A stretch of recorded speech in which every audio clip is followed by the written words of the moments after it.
everyone, welcome back to Ease English. In today's video, we will learn 500 daily use advanced English phrases which are very useful in our day-to-day life. To be a fluent speaker, you have to watch the whole video and do practice with me. Guys, this is Vani Yadav and you're watching me on Ease English. Before going to start the video, I request you all, if you are new in the channel, then do subscribe to the channel.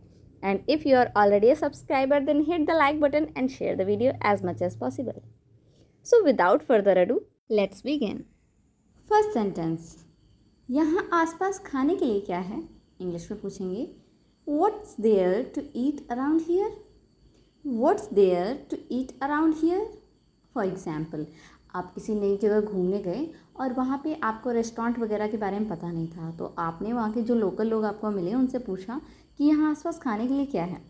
तो ये बात English में पूछनी है, तो आप पूछिए what's there to eat around here. Next sentence. मम्मी अभी दुकान गई हैं. इंग्लिश में कहेंगे mom has gone to the store now. Mom has gone to the store now. For example, आपके नेबर की आंटी आपके घर आती हैं और पूछती हैं कि बेटा मम्मी कहाँ हैं. आपने कहा आंटी मम्मी अभी दुकान गई हैं. ये बात अगर आपको उन्हें इंग्लिश में बतानी है तो आप कहिए aunty mom has gone to the store now. Next sentence. यहाँ एक सुंदर बगीचा है. इंग्लिश में बोलेंगे there is a nice garden over there. There is a nice garden over there. For example, आप लोग ट्रिप पे किसी जगह घूमने गए और वहाँ पे सब जगह घूमते हो, तभी जो आपका गाइड होता है, गाइड मतलब वो पर्सन जो होता है जो आपको वहाँ की लोकल चीज़ों के बारे में बताता है, तो वो आपको बताता है कि यहाँ पे ना एक बहुत सुंदर बगीचा भी है. तो अगर उसे ये बात कहनी है कि यहाँ एक सुंदर बगीचा है, उसे इंग्लिश में कहना चाहिए there is a nice garden over there. Next sentence. जब मैं अंदर आ रहा था तब मैंने कुछ देखा. इंग्लिश में बोलेंगे I saw something when I was coming in. I saw something when I was coming in. For example, आप बाहर से घर आ रहे थे, आपने सडनली जैसे ही गेट के पास आए आपने देखा कि दरवाजे के पास से कुछ जल्दी से निकल गया. तो आप घर में आके बताते हो और घर में आते हो देखते हो कि घर में सब लोग ढूंढ रहे हैं किसी स्नेक वगैरह को, तब आप कहते हो कि जब मैं अंदर आ रहा था ना तब मैंने कुछ देखा. तो ये बात इंग्लिश में कहनी है, तो आप कहिए I saw something when I was coming in. Next sentence. हाँ लेकिन मैं नहीं जा सकता. इंग्लिश में बोलेंगे या बट आई कांट गो. या बट आई कांट गो.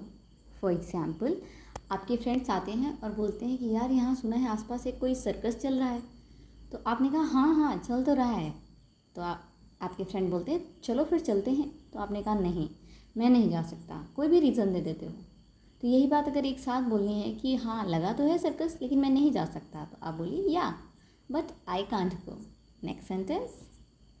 मेरा मतलब है कि मुझे ऐसा नहीं करना चाहिए. इंग्लिश में बोलेंगे I mean I am not suppose to. I mean I am not suppose to. For example, आपने ना किसी बच्चे के साथ लड़ाई झगड़ा कर लिया है और बाद में आप अपने फ्रेंड से कहते हो यार मेरा मतलब है कि मुझे ऐसा नहीं करना चाहिए, तो मुझे आप उस बात पे काफ़ी अफसोस जताते हो. तो आपका फ्रेंड बोलता है कि अब हो गया जो भूल जाओ.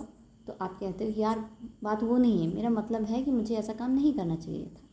यही बात अगर इंग्लिश में कहनी है तो आप कहिए I mean I am not suppose to. Next sentence. मैं हर समय वहाँ जाता हूँ. इंग्लिश में कहेंगे I go over there all the time. I go over there all the time. For example, आपके आसपास कोई फेमस टेम्पल या मंदिर या कोई गार्डन है, तो आप अपने फ्रेंड से बात करते हो, एक दिन कहते हो कि ना वो जगह मुझे बहुत पसंद है, मैं हर समय वहाँ जाता हूँ. तो अगर ये बोलना है आपको कि मैं हर समय वहाँ जाता हूँ, आप कहिए I go over there all the time. Next sentence. किसका इंतज़ार कर रहे हो? पूछेंगे who are you waiting for. Who are you waiting for. For example, आप गए मार्केट किसी सामान को लेने और आपने देखा कि आपके नेबर का एक बच्चा है वहाँ पे खड़ा है, किसी का वेट कर रहा है. तो आप उससे पूछ लेते हो कि किसका इंतज़ार कर रहे हो. इंग्लिश में पूछना चाहो तो आप कहिए who are you waiting for. Next sentence. उसको तो पढ़ना भी नहीं आता. इंग्लिश में कहेंगे she can't even read. She can't even read.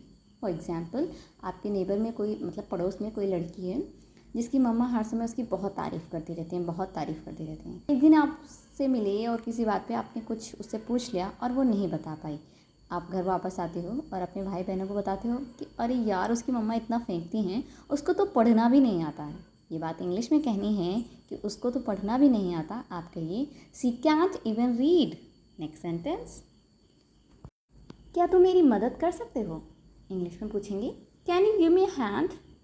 Can you give me a hand? For example, आपको स्कूल से प्रोजेक्ट मिला और बहुत सारा प्रोजेक्ट है आपका, आपसे हो नहीं पा रहा है, तो आप अपने भाई से कहते हो कि क्या तुम मेरी मदद कर सकते हो? इंग्लिश में पूछना चाहो तो आप कहिए can you give me a hand?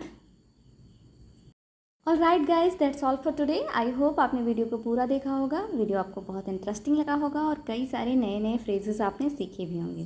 Video अच्छा लगा है तो प्लीज़ वीडियो को लाइक ज़रूर करें। चैनल पे पहली बार विजिट कर रहे हैं तो चैनल को सब्सक्राइब भी करें।